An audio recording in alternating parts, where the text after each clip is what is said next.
مراکش میں آنے والے شدید زلزلے کی وجہ کیا بنی؟ امریکی جیولوجیکل سروے کے مطابق زلزلے کا مرکز مراکش کے جنوب مغرب میں 71 کلومیٹر بلند اٹلس پہاڑوں میں 18.5 کلومیٹر کی گہرائی میں تھا۔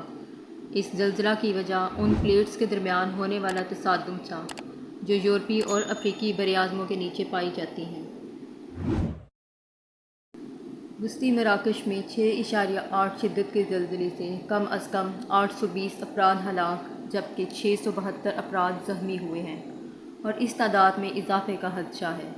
ایک مقامی اہلکار کے مطابق زیادہ تر اموات پہاڑی علاقوں میں ہوئیں جہاں پہنچنا مشکل ہے۔ امریکی جیولوجیکل سروے کے مطابق جنوب مغربی علاقے میں زلزلے کی شدت 6.8 ریکارڈ کی گئی ہے۔ زلزلے سے متعدد عمارتیں زمین بوس ہو گئی۔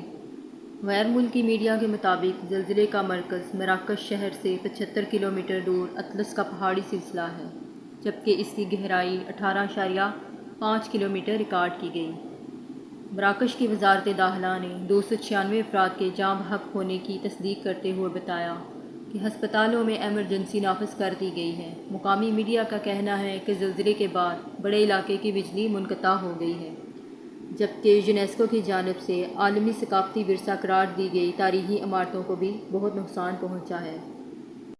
زلزلہ مقامی وقت کے مطابق رات 11:11 پر آیا۔ اس زلزلے کے 19 منٹ بعد 4.9 کی شدت کا آفٹر شاک آیا۔ نیشنل انسٹی ٹیوٹ آف جیو فزکس نے اشارہ کیا کہ مراکش میں آنے والے زلزلے کے بعد آنے والے آفٹر شاکس جاری رہ سکتے ہیں۔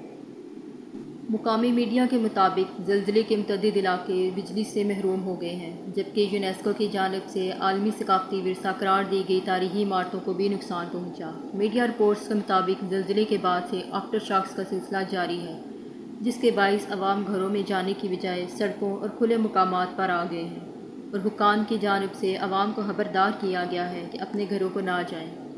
مراکشی حکام کا بتانا ہے کہ زلزلے کے نتیجے میں اموات کی تعداد 820 ہو گئی ہے جبکہ 330 سے زائد افراد زخمی ہیں جن میں سے تقریباً 250 افراد کی حالت تشویشناک ہے۔